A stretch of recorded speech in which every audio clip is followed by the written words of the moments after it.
Welcome to बिटनिंग। साथ में मिलकर शुरू करते हैं ज़िंदगी की दूसरी इनिंग।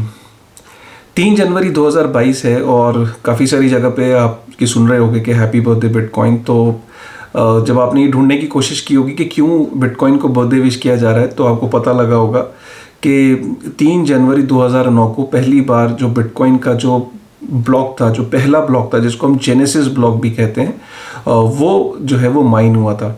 तो इसके बारे में जो डिटेल में मैं ये वीडियो बनाने की कोशिश इसलिए कर रहा हूँ कि आज इस वीडियो के थ्रू और इस बर्थडे के स्पेशल दिन पे कुछ ऐसे मिथ हैं, कुछ ऐसे नैरेटिव्स हैं, कुछ ऐसी गलत धारणाएं हैं बिटकॉइन को लेके और ख़ासकर जो जेनेसिस ब्लॉक को लेके, वो मैं क्लियर करना चाह रहा था ताकि आज लोगों को हम जो मिथ हैं वो एटलीस्ट क्लियर कर दें। खासकर नए लोग जो बिटकॉइन को समझते हैं, तो उनको अगर कहीं से ये स्टोरी पता लगती है तो इनको एग्जैक्टली पता होना चाहिए कि एक्चुअली में 3 जनवरी 2009 को हुआ क्या था। ठीक है, हम सब ये जानते हैं कि बिटकॉइन के जो ब्लॉक्स हैं उनको माइन करना पड़ता है, और जब आप बिटकॉइन के ब्लॉक्स को माइन करते हैं तो बदले में आपको रिवॉर्ड के अंदर बिटकॉइन मिलते हैं। इसी तरीके से बिटकॉइन जो है वो इस दुनिया में आते हैं। मतलब जब आप ब्लॉक्स को माइन करते हो तो आपको रिवॉर्ड में माइनर्स को बिटकॉइन मिलता है, और जब माइनर्स को बिटकॉइन मिलता है तो या तो वो बिटकॉइन को अपने पास रख लेते हैं या वो जाके अपना मार्केट के अंदर उस बिटकॉइन को सेल कर देते हैं। इसी तरीके से बिटकॉइन जो है वो एग्जिस्टेंस में आते हैं। ठीक है, अब आप ये क्वेश्चन पूछ सकते हो कि जैसे कि ये बात तो ठीक है कि हम ब्लॉक्स को माइन करते हैं बिटकॉइन को, बट कभी तो ऐसा हुआ होगा कि पहला ब्लॉक जो है कभी किसी पॉइंट पे माइन हुआ होगा, और वो किसने माइन किया था। जब ये ब्लॉकचेन की शुरुआत हुई तो वो कौन सा दिन था कि जिस दिन पहला ब्लॉक माइन हुआ था और किसने उसको माइन किया था। तो जो बिटकॉइन की ब्लॉकचेन है उसका जो पहला ब्लॉक है वो खुद सतोशी नाकामोटो ने 2009 में 3 जनवरी 2009 को पहला जो जेनेसिस ब्लॉक है, जो पहला ब्लॉक है, उसको माइन किया था। ठीक है, और ये एग्जैक्टली उन्होंने किया था 64 दिन बाद, मतलब 64 दिन पहले उन्होंने बिटकॉइन का वाइट पेपर रिलीज किया, जो कि 31 अक्टूबर 2008 में उन्होंने बिटकॉइन का वाइट पेपर रिलीज किया, और जिसके अंदर उन्होंने प्रपोज किया बिटकॉइन के बारे में कि बिटकॉइन कैसे ऑपरेट करेगा, कैसे ये डबल स्पेंडिंग की प्रॉब्लम को सॉल्व करेगा, और किस तरीके से बिटकॉइन के थ्रू पीयर टू पीयर आप एक जगह से वैल्यू दूसरे जगह पे आप वैल्यू ट्रांसफ़र कर सकते हो बिना किसी इंटरमीडियरी पे रिलाई किए। ठीक है, तो ये बिटकॉइन का वाइट पेपर आया, उसके अंदर ये पूरा बताया कि किस तरीके से ये ऑपरेट करेगा, किस तरीके से इसमें जो ट्रांजैक्शंस है वो वेरीफाई होंगी, माइनर्स का क्या रोल है, प्रूफ ऑफ वर्क का क्या रोल होगा, ये सारी चीज़ें उन वाइट पेपर में बताई। और एग्जैक्टली 64 डेज बाद उन्होंने पहला जो ब्लॉक है जिसको जेनेसिस ब्लॉक भी कहते हैं उसको माइन किया। अब पहला ब्लॉक, जब हम ये जानते हैं कि जब बिटकॉइन का जब ब्लॉक माइन होता है तो बदले में रिवॉर्ड मिलता है। अब आप ये सोच रहे होंगे कि जो बिटकॉइन का जो रिवॉर्ड है वो तो सतोशी नाकामोटो ने अपनी जेब में रख लिया होगा। हो सकता है आपके दिमाग में ये कोई डाल दे कि याद है पहला ब्लॉक जो माइन हुआ होगा तो सतोशी नाकामोटो ने अपनी जेब में डाल लिए होंगे। तो ऐसा बिल्कुल नहीं हुआ था। ये मिथ नंबर 1 है जो मैं आज क्लियर कर रहा हूँ कि जब जेनेसिस ब्लॉक जब माइन किया सतोशी नाकामोटो ने, तो उसके अंदर जो रिवॉर्ड था, जो आप ब्लॉक को माइन करते हो तो आपको रिवॉर्ड मिलते हैं, और हम ये जानते हैं कि हर 4th ईयर पे ये जो रिवॉर्ड है ये आधा हो जाता है, जिसको हम हाविंग भी कहते हैं।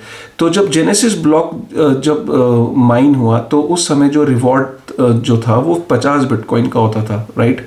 तो जब ये पहला जेनेसिस ब्लॉक जो माइन हुआ तो इसके अंदर जो 50 बिटकॉइन थे, बाय डिज़ाइन सतोशी नाकामोटो ने जब बिटकॉइन का जो कोड डिज़ाइन किया तो उस कोड के अंदर जो जेनेसिस ब्लॉक का जो रिवॉर्ड था वो अनस्पेंडेबल था, राइट।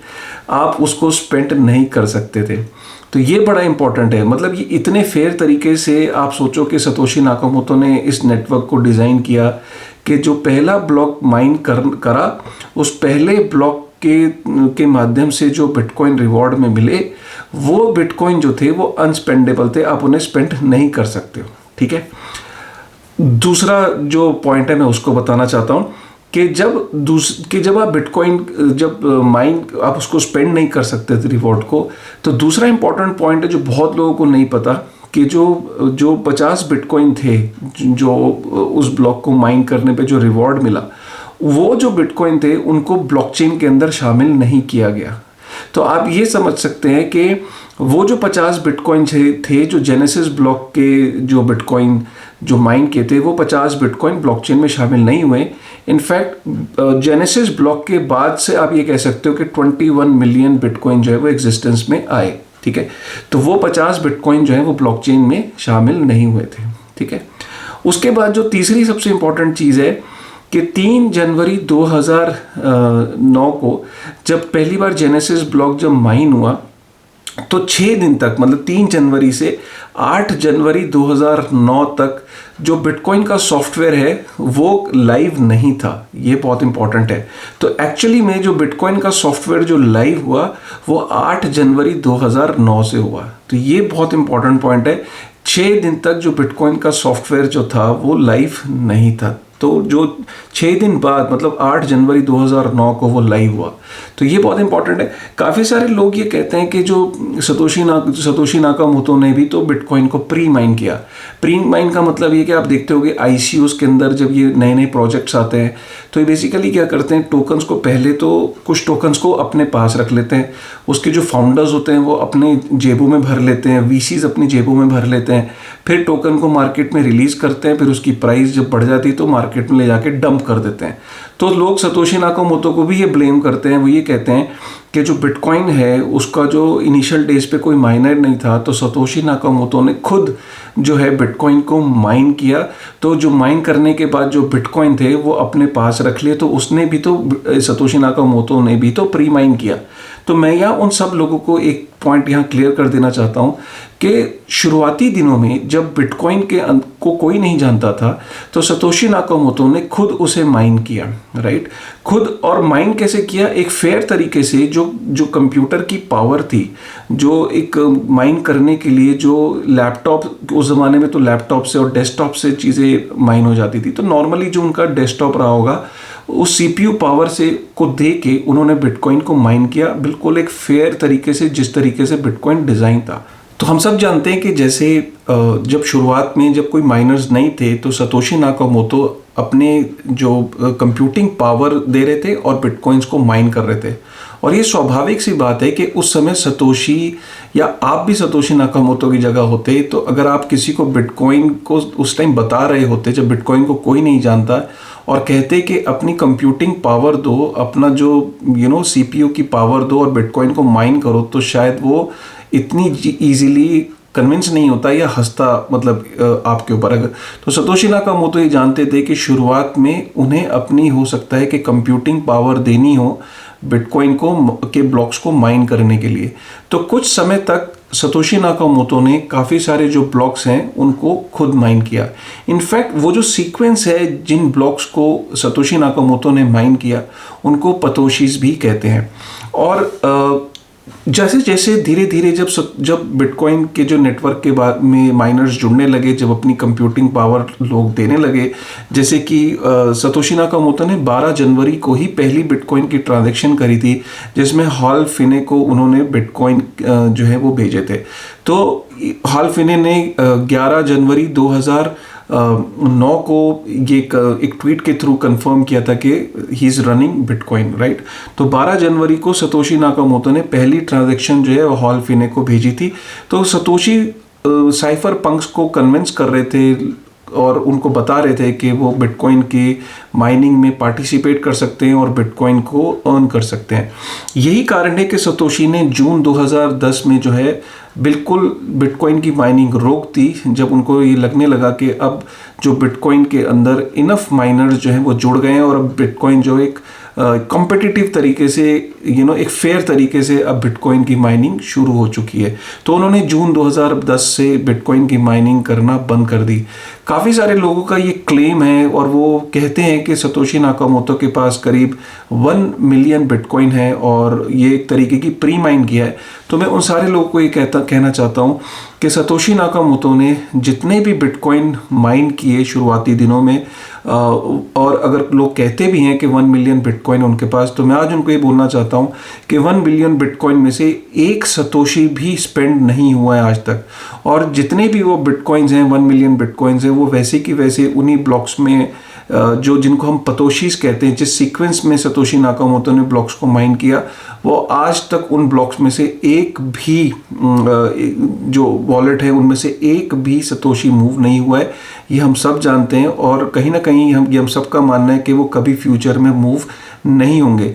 लेकिन कोई ये बोले कि वो प्री माइन हुए तो ये बिल्कुल गलत है। शुरुआती दिनों में जिस तरीके से नॉर्मली एक आदमी बिटकॉइन को माइन करता कंप्यूटिंग पावर देके, वैसे ही सतोशी नाकामोटो ने अपनी कंप्यूटिंग पावर दी और बिटकॉइन को एक फेयर तरीके से, ट्रांसपेरेंट तरीके से माइन किया। उन्होंने कोई भी फ्री में, मतलब फ्री के अंदर बिटकॉइन को जेनेसिस ब्लॉक से पहले कोई बिटकॉइन अपने पास नहीं रखे।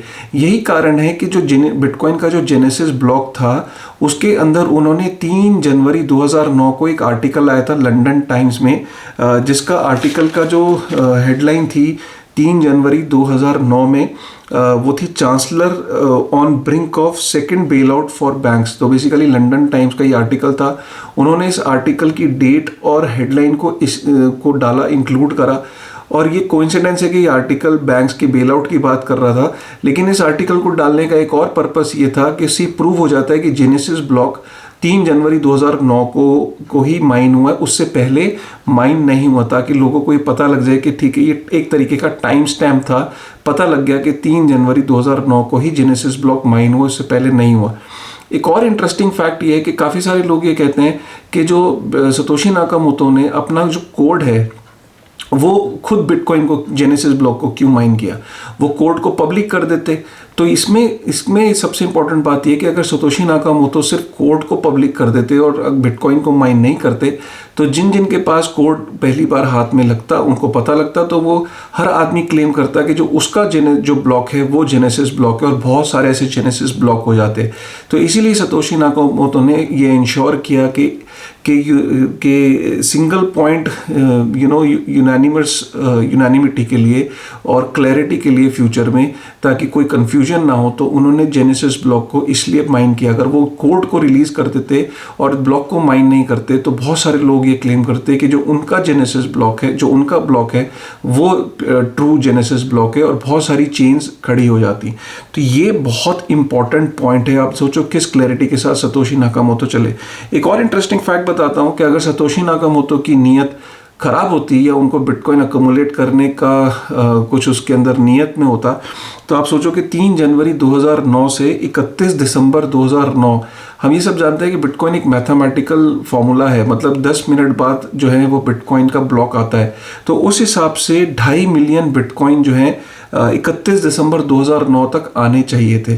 लेकिन सतोशी नाकामोटो ने सिर्फ 1.6 मिलियन बिटकॉइन ही इस टाइम पीरियड के अंदर आए। तो इसका मतलब ये कि उन्होंने जो माइनिंग थी वो स्लो कर दी थी। तो वो चाहते, अगर उनकी नीयत खराब होती तो सतोशी नाकामोटो 2.5 मिलियन बिटकॉइन भी माइन कर सकते थे 1 साल के अंदर, क्योंकि अगर वो 10 मिनट का अगर हम एवरेज लगाए कि हर 10 मिनट बाद एक ब्लॉक आता है, लेकिन उस पर्टिकुलर साल में और उसके अगले साल में भी उन्होंने माइनिंग स्पीड को स्लो रखा, ताकि वो नहीं चाहते थे कि ज़्यादा बिटकॉइन वो माइन करें।